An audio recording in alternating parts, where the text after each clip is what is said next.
Hey guys, welcome to Studio Wildlife. Today I thought I'd do a little bit of drawing and tell you a little bit about my thoughts and secrets that have helped me to improve my drawing. I absolutely love drawing. I find it fun and actually quite meditative. I enjoy it and it helps me relax, so I've put hundreds, if not thousands of hours into drawing, and I'm still nowhere close to where I want to be. They say, in order to truly master something, you have to put in 10,000 hours of work and practice. I am nowhere close to that. But I would love to share with you some of the tips that I've picked up on my journey towards those 10,000 hours. Drawing can sometimes be overlooked as a standalone artwork. A lot of artists primarily use drawing to help influence composition or design for paintings. But the two do go hand in hand. The skills you learn from drawing directly apply to the skills that you need to make a great painting. Many professional artists that I've talked to dedicate time each day to develop their drawing skills. Some of these artists are incredible painters, but they don't neglect their drawing skills. Choosing to practice and refine their skills for an hour or so every day, and it's that commitment and that desire to improve that has helped those artists become so talented. I try to draw something for at least half an hour each day. Because I've got a full-time job, it's difficult to find the time to practice drawing as well as work on my commissions, my original work, and juggle the demands of my job. But for everyone else out there who is trying to balance their work with their artwork, I hope you find this video inspiring and you start to set aside a little bit of time when you can sit down and practice your drawing. It's not about spending hundreds of hours working on a masterpiece. It's about consistency, getting into the habit of spending a little more time drawing every day. It could be a couple of hours, it could be 30 minutes like me, or it could be 10 minutes or 5. The key is consistency and getting into that habit of creating something every day. Sure, at first the drawings might be a bit rubbish. If you're only spending 15 minutes on something, it's never going to be a masterpiece straight away. But as you practice and the hours begin to build up, over time you're going to start to learn what the important marks you need to make are. You'll start to understand how to represent what you're trying to draw in fewer, more purposeful lines, and not only will your drawings improve, but your approach to drawing will also get better, more masterful and more efficient. I would say that predominantly I'm a wildlife artist. That's what this channel is about, and that's mostly what I show on my Instagram page. I'll put a little link in the description if you want to go and follow me. But I don't limit myself to just drawing animals. I draw and paint landscapes, I do abstracts, portraiture, I've done figure drawing from life, and I've even done a bit of sculpture. I just like being creative whenever I possibly can. The skills that I've picked up in all of these different aspects of art overlap. I can use the understanding that I've gained from sculpture to help me with the form and the structures of portrait painting.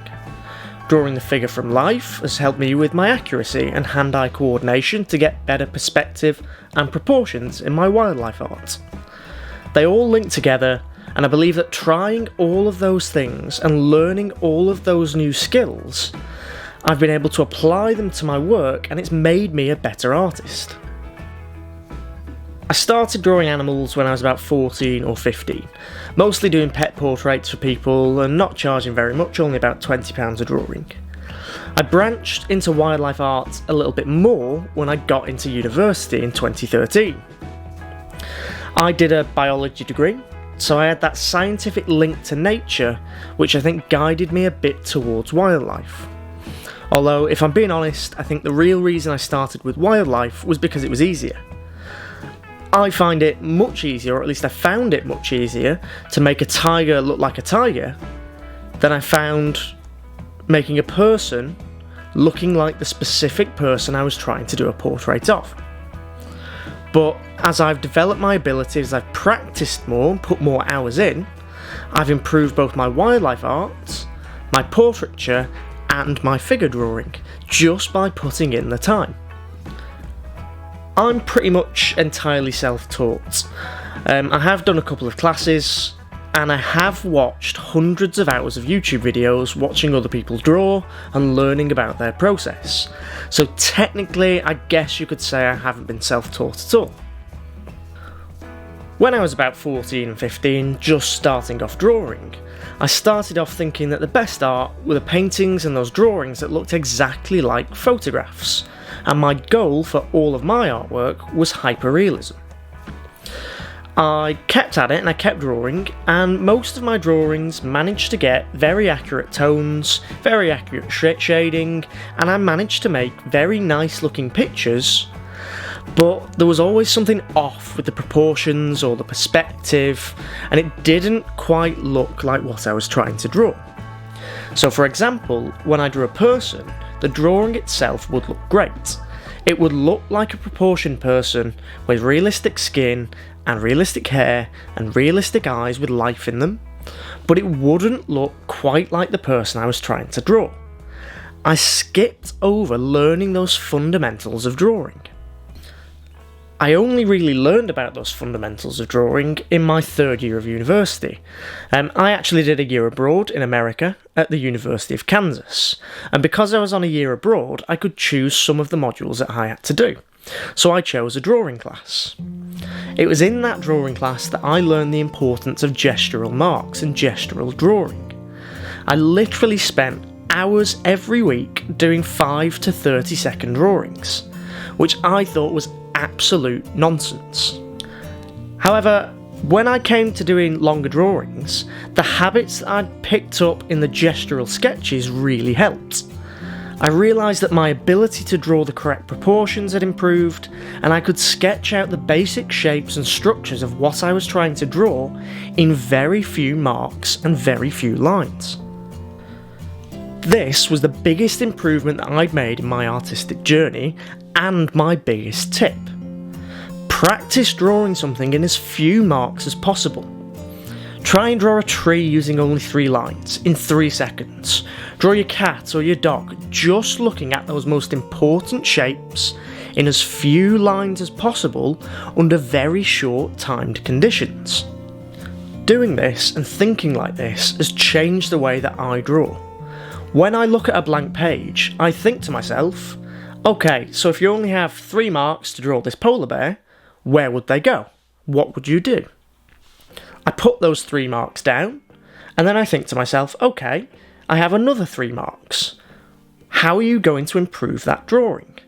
So I add those next 3 marks, and then another 3 marks, thinking about how each mark I make is going to improve that drawing and make it better. I do this with every single drawing that I make. Sometimes I just sit and stare at that blank piece of paper, planning in my head where I'm going to put each mark. When I'm drawing things like this polar bear, I always start off very loose. It's about building up those basic shapes and getting those foundations of the drawing put in place before thinking about the details, which is that skill that I picked up by practicing those quick gestural drawings. For this drawing, I used a couple of sticks of vine charcoal, a thick one and a thin one. The thick one I used for blocking in large shapes very quickly, putting quite a lot of charcoal down, adding random marks and variation, and the thin one I used for more specific lines, more detailed marks. I used a putty eraser to remove some of the charcoal I put down, and 2 charcoal pencils. A black one for the dark details, and a white one for the highlights. Recently, I've been experimenting with toned paper, so the white chalk, white charcoal was necessary to add the white highlights. For most of my other drawings I use white paper, so I usually just use the putty eraser for my highlights in that case. This drawing itself took me about 25-ish minutes from start to finish, and I used a picture reference from Pixabay, a great resource to find non-copyrighted images to use for your drawings. I like using charcoal for these quick 20 to 30 minute drawings because it's such a malleable medium. You can place it down as light marks or dark marks depending on the pressure that you use. You can push it around the paper, you can lift it off the paper with your finger or a rubber. You can grind it into the paper to make it darker, you can spread it around, you can blend it. It comes in powdered form, stick form, pencil form.